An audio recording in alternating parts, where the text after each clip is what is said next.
bersyukur kepada Allah dengan mengucapkan Alhamdulillahi Rabbil Alamin. Berselawat kepada Rasulullah dengan mengucapkan Allahumma salli ala Sayyidina Muhammad wa ala ali Sayyidina Muhammad. Allahumma salli wa sallim wa barik alaih. Yang sama-sama kita hormati Bapak Ketua beserta seluruh pengurus Masjid Al-Qalam, hadirin hadirat, muslimin muslimat, alim ulama, sedik pandai, tokoh masyarakat. InsyaAllah kita semua dimuliakan Allah Subhanahu wa ta'ala. Amin ya rabbal alamin. Judul kita subuh ini sebagaimana tertulis, untuk apa kita hidup. Itulah agaknya yang dibicarakan ibu-ibu di atas sampai ribut betul. Untuk apa kita ini hidup? Pertanyaan ini tidak bisa dijawab oleh akal manusia. Makanya Sokrates, seorang filosof dulu Yunani, berkata, untuk menjawab mengapa kita hidup, perlu hidup 500 tahun lamanya. Tak cukup umur berpikir untuk apa kita hidup. Sampai akhirnya karena tidak sanggup akal itu menjawab, maka diutuslah Nabi Muhammad sallallahu alaihi wasallam. Mata saya hanya bisa melihat apa yang ada dalam masjid ini saja. Saya tak tahu berapa banyak jamaah di luar. Maka karena mata ini terbatas, saya ini manusia yang lemah. Telinga juga hanya bisa mendengar apa yang dibicarakan sekeliling dan atas saja. Apa yang dibicarakan orang di luar sana saya tak tahu. Maka saya manusia yang lemah. Akal juga begitu, tidak bisa menangkap saya ini habis mati nanti mau kemana. Maka saya manusia lemah. Allah Maha tahu, maka dia kirimlah salah satu makhluknya ingin menjelaskan kau untuk apa, sedang di mana dan akan kemana. Dan makhluk itu bernama Nabi Muhammad sallallahu alaihi wasallam. Untuk apa hidup? Langsung dijawab, wa ma khalaqtul jinna wal insa illa liya'budun. Tidak ada makhluk yang kuciptakan, baik jin maupun manusia, kecuali untuk beribadah. Cara beribadahnya bagaimana? Langsung dijawab, wa ma arsalnaka illa rahmatan lil alamin. Bagaimana cara perbuatannya? Langsung dijawab, laqad kana lakum fi rasulillahi uswatun hasanah. Maka Al-Quran itu menjawab pertanyaan-pertanyaan. Yas'alunaka 'anil mahid, mereka bertanya kepadamu tentang perempuan haid. Qul huwa adza, katakan itu kotor, tidak baik. Yas'alunaka 'anil yatama, mereka bertanya kepadamu tentang anak yatim. Yas'alunaka 'anil khamri wal maisir, mereka bertanya kepadamu tentang khamar dan judi. Yas'alunaka madza yunfiqun, mereka bertanya kepadamu apa yang mesti mereka sedekahkan. Yas'alunaka 'anil ruh, mereka bertanya kepadamu tentang ruh. Qulir ruhu min amri rabbi, katakan ruh urusan Allah Subhanahu wa ta'ala. Wa ma utitum minal ilmi illa qalila, tidaklah kamu diberi pengetahuan tentang itu melainkan hanya sedikit saja. Jadi Al-Quran menjawab berbagai pertanyaan yang tak dapat dijawab oleh survei, tak dapat dijawab oleh lembaga penelitian riset. Dia menjawab apa yang tak bisa dijawab akal manusia. Pepatah Melayu berkata, kalau galah panjang sejengkal, jangan laut hendak diduga. Galah artinya bambu. Orang kalau naik rakit bambu mesti ditanamkan ke dalam sungai. Kalau panjangnya cuma sejengkal, jangan laut hendak diduga. Itulah orang yang terlalu memaksakan akalnya, akhirnya ngomong sendiri dan senyum sendiri. Akhir puncak daripada akal adalah ngomong sendiri, senyum sendiri. Angkot lewat pun dia senyum. Na'udzubillah.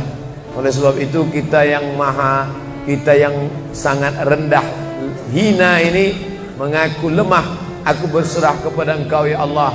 Berserah itu bahasa Arabnya istislam. Makanya kita ini tadi mengaku di hadapan Allah hanifan musliman. Aku condong kepada kebenaran, musliman, dan aku hanya berserah diri kepada Engkau ya Allah ya Rabbal Alamin. Makanya apa kata Allah kita ikut. Padahal ini akhir pekan, weekend, maunya santai, tapi kita ikut apa kata Allah Subhanahu wa taala. Bangun subuh ikut. Padahal ini mestinya santai di rumah, tidur-tiduran, membalaskan sakit hati hari Senin, hari Selasa, hari Rabu, hari Kamis, hari Jumat. Ini hari Sabtu, tapi justru hari Sabtu bersusah payah, berdingin-dingin di luar. Bahkan kabarnya jam 3 sudah ada yang datang ke masjid ini. Bahkan ada yang mabit di samping danau. Bayangkan itu. Orang mabit di Musdalifah, yang mabit di samping danau. Oleh sebab itu maka ini apa yang membuat makhluk ini bisa begini? Itu semua adalah orang-orang yang mengerti untuk apa kita hidup.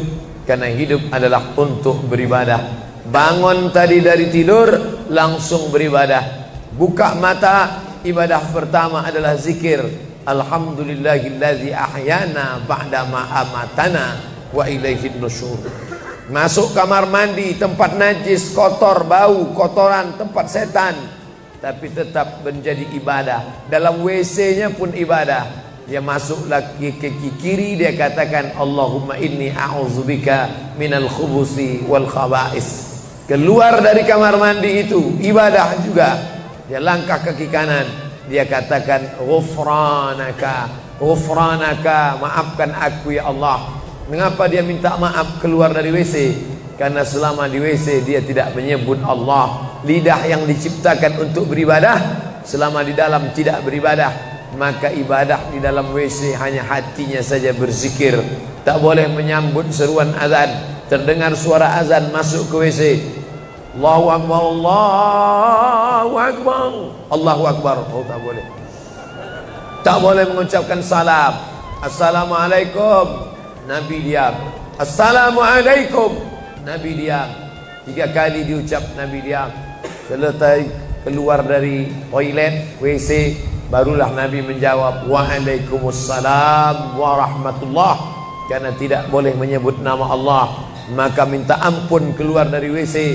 Karena lidah yang semestinya dipakai untuk menyebutmu ya Allah, berzikir mengingatmu ya Allah, tadi tak kupakai selama beberapa menit di dalam.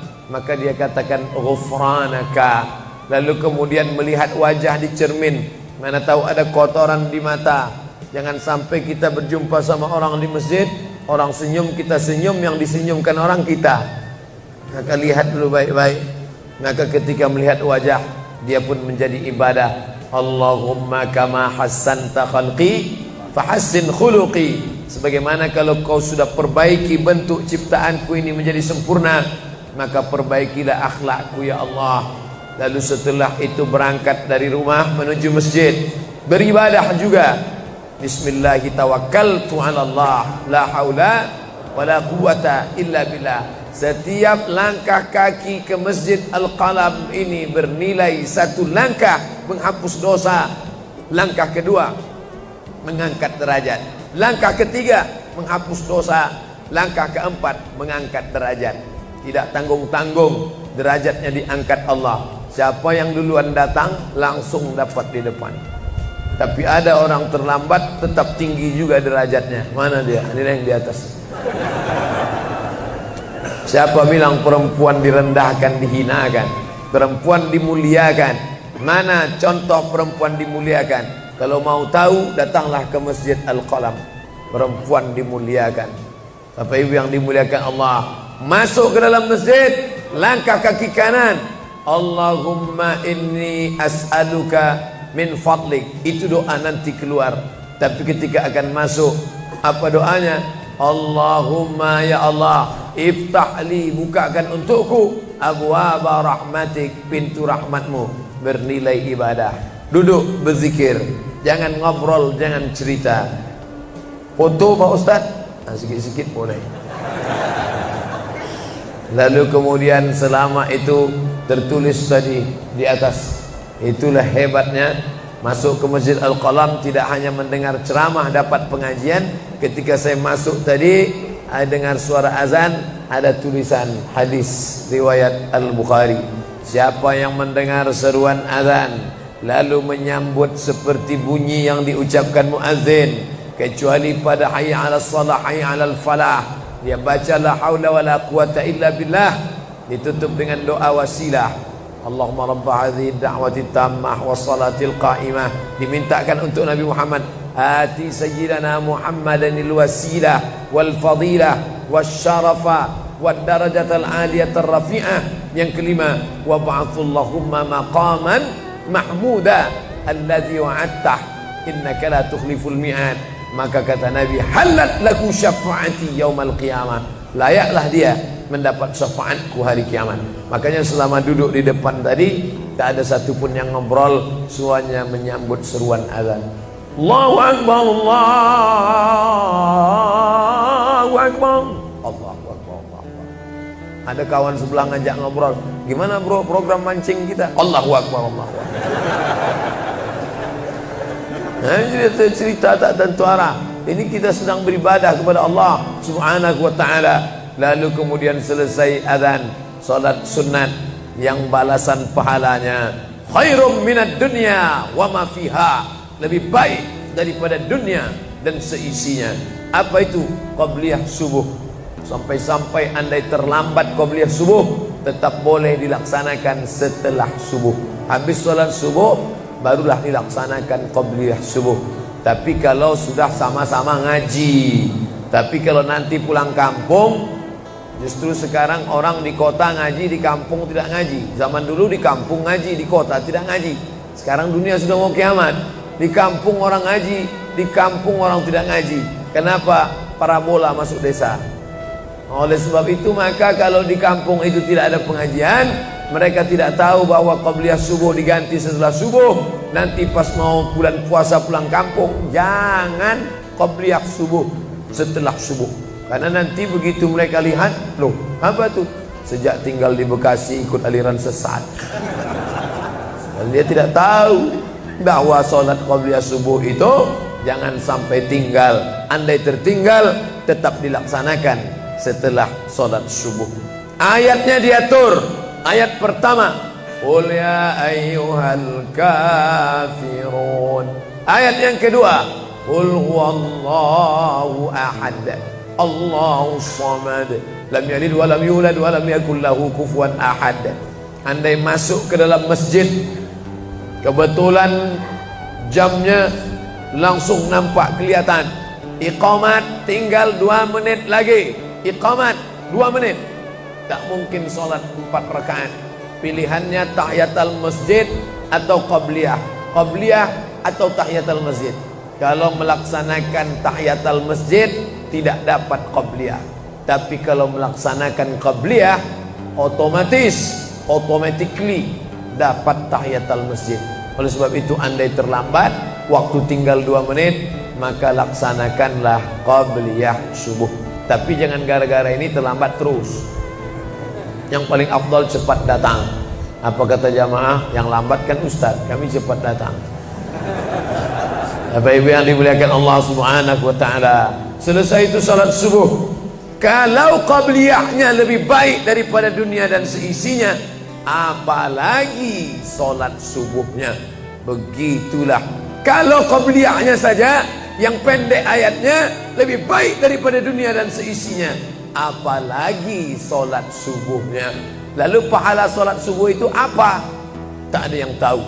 Makanya kata Nabi, lau ya'lamuna ma fil atamati was subhi, andai mereka tahu pahala salat subuh berjamaah, la atauhuma habwan, mereka akan datang ke Masjid Al-Qalam walaupun merangkak. Habwan, lumpuh, sakit kakinya, dia akan datang. Kursi roda tak ada, yang mendorong tak ada, datang dia ke masjid ini walaupun merangkak. Kenapa mereka tidak datang? Karena mereka tidak tahu. Kenapa mereka tidak tahu? Karena mereka memang tidak cari tahu dan tak mau tahu. Dan sampai masanya mereka nanti akan menyesal saat melihat orang-orang mendapatkan balasan muttaqiina fiha 'alal araik mereka duduk di atas kursi-kursi istana surga, tersenyum melihat orang-orang yang dulu tak peduli pada sholat subuh. Mudah-mudahan kita semua istiqomah insyaallah. Jadi Ustadz, kalau hidup ini cuma untuk ibadah, sholat, masjid, baca Quran, zikir, gimana kami mau mencari nafkah? Gimana kami mau buka ruko? Gimana kami mau bisnis? Gimana kami mau tanam kelapa sawit? Gimana kami mau proyek batubara? Gimana kami mau ternak ikan?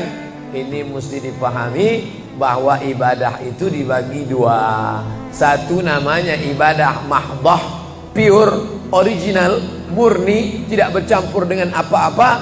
Yang satu lagi tidak ibadah tapi bernilai. Nah, ini mesti dipahami.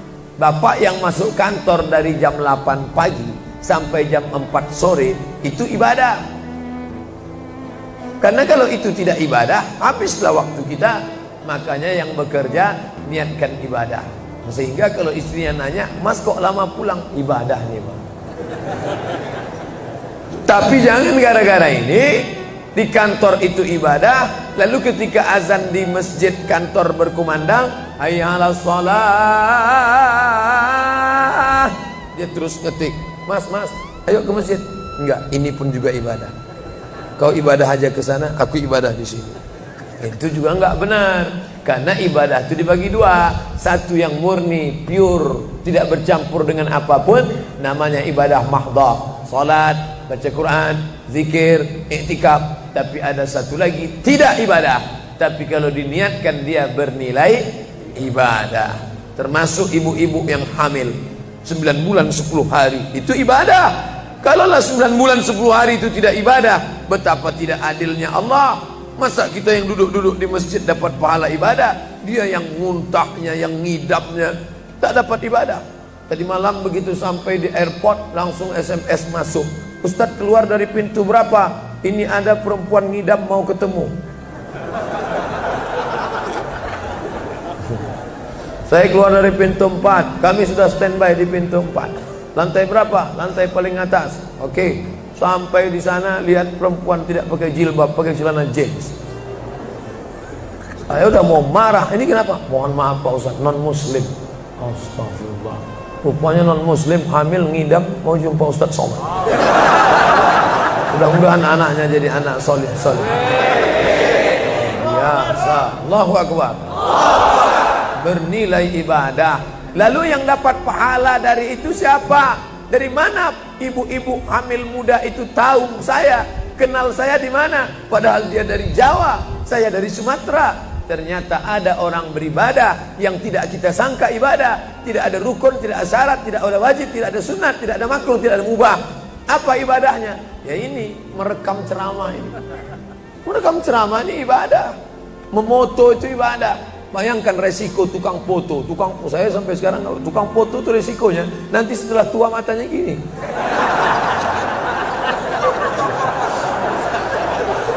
Tapi kalau mereka niatkan ikhlas untuk ibadah, maka insya Allah sehat walafiat. Ini sampai sekarang yang banyak moto-moto ustadz itu mana ada matanya tetap aja sehat. Kenapa? Karena diniatkannya untuk ibadah. Hidup ini kalau berniat ibadah tidak ada capeknya, tidak ada lelahnya. Kenapa? Karena mengharapkan balasan dari Allah. Ilahi anta maksudi wa ridhaka matlubi. Yang kumaksud hanya Engkau ya Allah, dan ridhamu lah yang kucari. Suatu ketika saya sampai di sebuah kabupaten kota, saya tanya ke Pak Bupati, "Pak, ya, kenapa Bapak buat pengajian untuk PNS hari Kamis pagi? Pagi Kamis buat pengajian tabligh akbar. Apa manfaatnya menurut Bapak sebagai pimpinan daerah?" Ternyata Ustadz Somad, kami sudah coba formula macam-macam untuk PNS ini. Pertama kami undang motivator dari Jakarta. Akhirnya di gedung hotel dengan biaya mahal. Lalu kemudian dengan infocus, suara menggelegar. Semangat, semangat, semangat. Keluar dari situ lesu. Motivatornya pulang, pegawai letoy. Akhirnya kami buat undang tentara dengan bapak polisi, baris berbaris, siap, siap. Pak polisi pulang, nggak siap lagi. Ternyata yang disentuh paling mantap bukan fisiknya, bukan matanya, bukan pakai infocus, bukan pakai suara menggelegar, tapi yang disentuh adalah hati. Dan satu yang bisa menyentuh hati itu adalah agama. Itulah makanya ibu bapak coba nanti kalau mau buat praktek, buat satu kotak, buat satu lagi kotak, ada 2 kotak. Kotak ini buat voucher, namanya sumbangan. Kotak ini buat juga voucher, tulisannya sodakoh. Lihat mana yang paling banyak diambil umat Islam, sumbangan apa sodakoh? Sodakoh, padahal nilainya sama. Sumbangan 100.000, sodakoh 100.000. Bapak ibu silakan ambil untuk anak yatim fakir miskin kita. Pasti voucher yang paling banyak diambil adalah sodakoh. Kenapa? Karena mereka menganggap sumbangan tak ada pahalanya, karena bukan bahasa Arab. Apa dia? Sumbangan. Enggak ada dalam Quran. Ya ayyuhalladzina amanu, sumbangan. Yang ada adalah sedekah. Innamas shadaqatu lil fuqara wal masakin wal 'amilina 'alaiha wal mu'allafati qulubuhum wa fir riqab wal gharimin wa fi sabilillah wa ibnis sabil. Itulah mengapa yang disentuh itu bukan nalar otaknya, tapi yang disentuh itu adalah hatinya. Ala fil jasadi mudghah. Ketahuilah dalam jasad itu ada segumpal. Idza salahat salahal jasadu kulluh. Kalau yang segumpal itu baik, maka yang lain ikut menjadi baik. Wa idza fasadat fasadal jasadu kulluh. Kalau yang segumpal itu rusak, jahat, kotor, hitam, gelap, maka yang lain ikut menjadi rusak. Ala wahyal qalb, hati. Jagalah hati. Itu yang selalu dipesankan Ustadz kita Agim, jagalah hati. Jangan kau terserah. Bapak Ibu yang dimuliakan Allah, salah satu yang merusak manusia sekuler, membagi 2. Di masjid ibadah, di kantor tidak ibadah, fatal. Di masjid dianggap ibadah. Jangan heran kalau ada orang di masjid khusyuk, takut nengok ke atas, melihat hanya tempat sujud saja. Allahu Akbar, tidak mau lihat ke atas. Kenapa? Dia khusyuk. Tapi di kantor dia lebih setan daripada setan. Kenapa? Berasal dari pemahaman yang salah, karena dia sudah bagi 2. Di masjid ibadah, di kantor tidak ibadah. Bahkan yang lebih fatal, yang kotor-kotor di kantor bisa dibersihkan di masjid. Kotor. Akhirnya untuk membersihkannya pergi dia ke masjid. Laundry yang paling besar Masjidil Haram. Sampai di sana nangis di pintu Ka'bah. Ya Allah, dah selesai bersih. Enak aja. Bukan begitu ajaran Islam. Labbaik Allahumma labbaik, labbaik Allahumma labbaik. Apa kata malaikat? La labbaik wala sa'daik. Kau tidak dapat panggilan, kau tak dapat kebahagiaan, kau tak dapat haji mabrur, kau tak dapat surga. Zaduka haram, karena kau berangkat dengan uang haram. Oleh sebab itu pemahaman Islam mesti utuh. Semua adalah ibadah. Kalaulah gerak tidak ibadah, betapa menyakitkannya bapak-bapak polisi di jalan raya kena panas terik, padahal dia tidak ada penutup kepala di atas, berkeringat berpeluh. Mereka tetap merasakan itu sebagai ibadah. Tentara yang membela negara, angkatan laut di perbatasan sana, datang kapal-kapal perompak dari Thailand ingin mengambil ikan kita, tenggelamkan. Itu kalau tidak nilai ibadah, dia takut. Jangan-jangan sebelum kita tenggelamkan, kita duluan ditembaknya tenggelam. Maka itu mesti ada nilai ibadah di dalamnya. Itulah yang membangkitkan semangat jihad. Jamaah bertanya, Ustadz kemarin dari Jambi, terus kemudian terbang ke Miri, besok baru pulang ke Pekanbaru. Apa Ustadz? Saya lihat Ustadz dari tadi mengantuk saja. Iyalah, sampai tadi malam ke hotel jam 12, baru tidur jam 1 karena ada yang mau ditulis. Jam 3.30 sudah bangun ceramah. Tapi begitu berjumpa dengan jamaah orang ramai, bangkit semangat. Habis ceramah ini tanya jawab, semangat lagi. Habis itu baru lihat. Dan tidurnya itu pun ibadah. Bayangkan tidurnya itu ibadah. Itulah mengapa banyak orang pengajian sambil oh, ustadz menyindir ya? Tidak. Saya termasuk ustadz yang tidak pandai menyindir. Saya termasuk ustadz kalau dipesan request untuk menyindir saya tidak pandai. Kenapa? Karena saya pernah menyindir orang. Ustadz, tolong ustadz sindirkan. Ini ada jamaah yang sudah sedekah tapi mengambil uangnya kembali. Siapa yang bersedekah mengambil uangnya kembali? Kal kalbil ladzi ya'udu ila qaihi, sama seperti anjing yang menjilat muntahnya kembali. Selesai pengajian, mohon maaf Pak Ustaz, yang disindir nggak datang. Oleh sebab itu tak ada gunanya sindir menyindir. Kalau mau to the point, mana orangnya face to face, langsung saja tembak 12 pas, gol. Bapak Ibu yang dimuliakan Allah, maka mesti dipahami dengan benar. Di Masjidil Haram ibadah, di rumah pun kau ibadah. Istri yang dari mulai pagi memasakkan suami, dibantu oleh pembantu membuatkan minuman, membesarkan anak, menyusukan anak 2 tahun lamanya, melahirkan, meregang nyawa ibu melahirkan anak, ibadah. Makanya kalau dia meninggal dunia saat melahirkan, matinya mati syahid.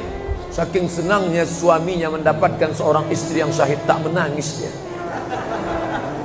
Begitu tegarnya bapak, tidak meneteskan air mata. Tidak Pak Ustaz, aku melepas seorang syahid, 3 syahid lagi siap menanti.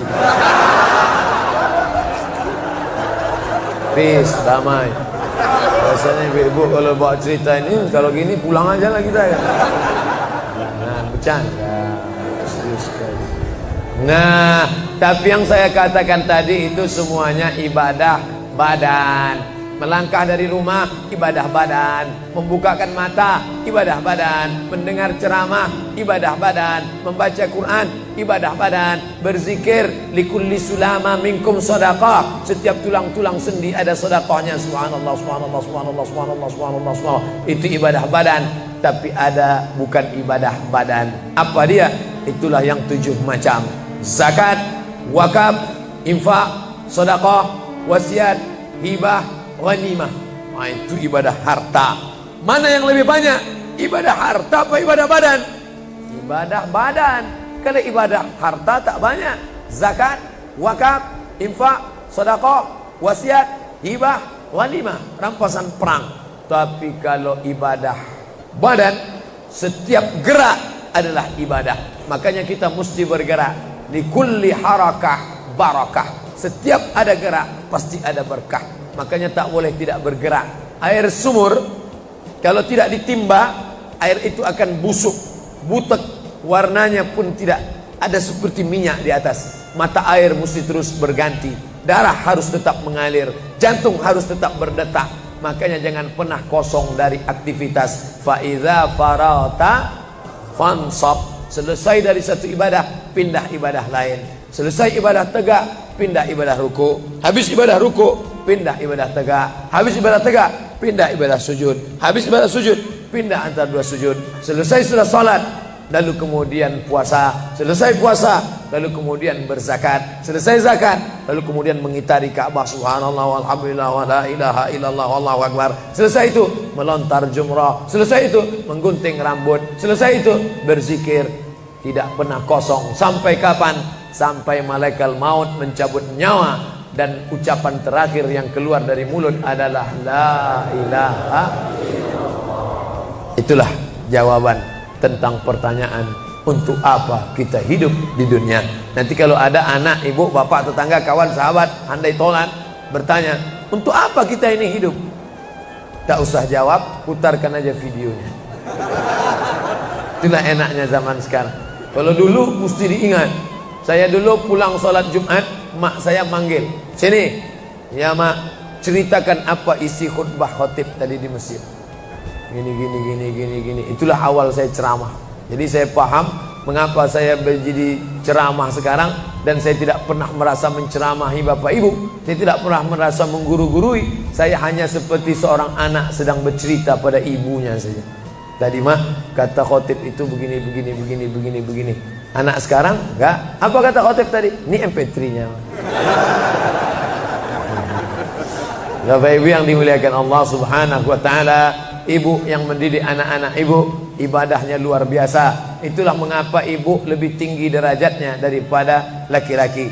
Ilzam rijlaiha, kau urus tapak kakinya, fatammal jannah, kau dapati surga di sana. Di bawah tapak kakinya surga, al jannatu surga, tahta di bawah aqdam kaki al ummahat, ibu-ibu. Kenapa begitu? Karena ibadah dia yang luar biasa, tidak bisa dilakukan oleh laki-laki. Salat kita bisa, puasa kita bisa, tawaf kita bisa, sa'i kita bisa, melontar jumrah kita bisa, tahallul kita bisa. Tapi ada yang kita tak bisa. Apa dia? Mengandung kita tak bisa. Siapa yang mau coba mengandung, keluar dari sini, ambil bola voli, ikat di perut. Melahirkan kita tak bisa. Siapa ingin coba melahirkan, keluar dari sini, telanlah jeruk bulat-bulat. Habis itu keluarkan bulat-bulat. Menyusukan kita tak bisa, dan itu ibadah. Tapi bukan ibadah mahdha. Dia tidak selevel dengan salat, zakat, puasa, haji. Tapi ibadah ini berkualitas. Ibadah badan sudah, ibadah harta sudah. Ada ibadah yang terakhir, yang ketiga. Kalau ibadah badan berkeringat, lelah, capek. Ibadah harta, duit habis. Tapi ada ibadah satu lagi, tak nampak di mata. Apa dia? Ibadah hati. Itulah dia ikhlas. Orang yang ikhlas tak tampak. Ikhlas, ridha, qanaah, tawakal, zikir, muhasabah, muraqabah, tazkiyatun nafs, mensucikan hati dari penyakit hati, riya, sum'ah, takbur, sombong, hasad, busuk hati. Itu ibadah. Kenapa begitu? Disitulah letak adilnya Allah. Man bana masjidan, siapa yang bangun masjid, banallah mislahu baitan fil jannah, dibangunkan Allah untuknya satu istana di dalam surga. Bapak Ibu yang ikut membangun masjid ini, mudah-mudahan diberikan Allah Ta'ala balasan melimpah ruah. Kami nggak bisa Pak Ustadz, jangankan bangun masjid, buat rumah kami aja kami nggak bisa. Allah Maha Adil. Kalau kau tidak bisa dengan ibadah harta, maka engkau dengan ibadah tangan. Apa dia? Ikut gotong royong masjid. Nampak ada pembangunan masjid, ikut ngecornya, pasangnya. Tapi dengan syarat menyelesaikan masalah. Jangan buat masalah. Man shalla isnatai asyarata raka'ah, siapa yang salat 12 rakaat fil yaumi wal lailah, sehari semalam, bunyalahu bihinna baitun fil jannah, dibangunkan untuknya satu istana di dalam surga. Sama macam orang yang bangun masjid, salat 12 rakaat. Kamu bisa bangun masjid? Bisa. Bagus. Kamu? Saya nggak bisa. Amal saya apa? Tenang, ada amal. Allah Maha Adil. Salat 12 rakaat. 2 rakaat sebelum subuh, 4 rakaat sebelum zuhur, 2 rakaat setelah zuhur, 2 rakaat setelah maghrib, 2 rakaat setelah isya. 12 rakaat.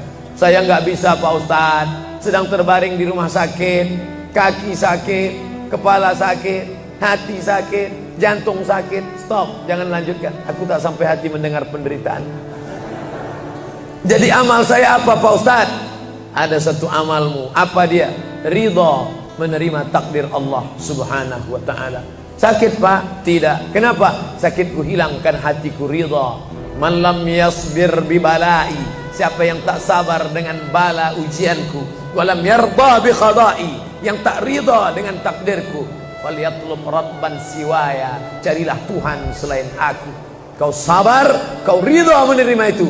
Apa balasannya? Lebih hebat daripada balasan orang yang bangun masjid, lebih besar daripada balasan 12 rakaat salat. Innama yuwaffas sabiruna ajrahum bighairi hisab. Orang yang sabar itu balasannya bighairi hisab, tak dapat dihitung, tak dapat dikira, unlimited. Begitulah Allah Maha Adil. Untuk apa kita hidup? Hidup untuk beribadah. Ibadah apa yang kita lakukan? Ibadah badan, ibadah harta, ibadah hati.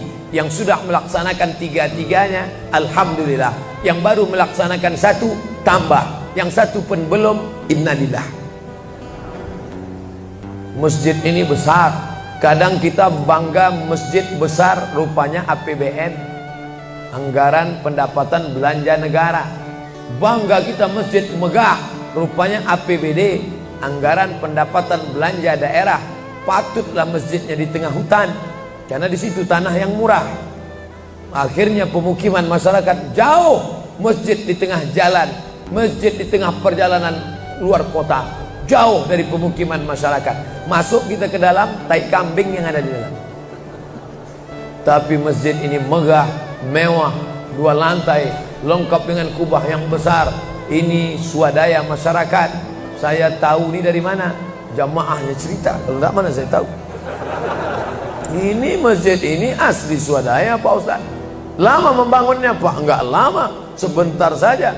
Sebentar saja, sekejap langsung terkumpul 7,6 miliar uang.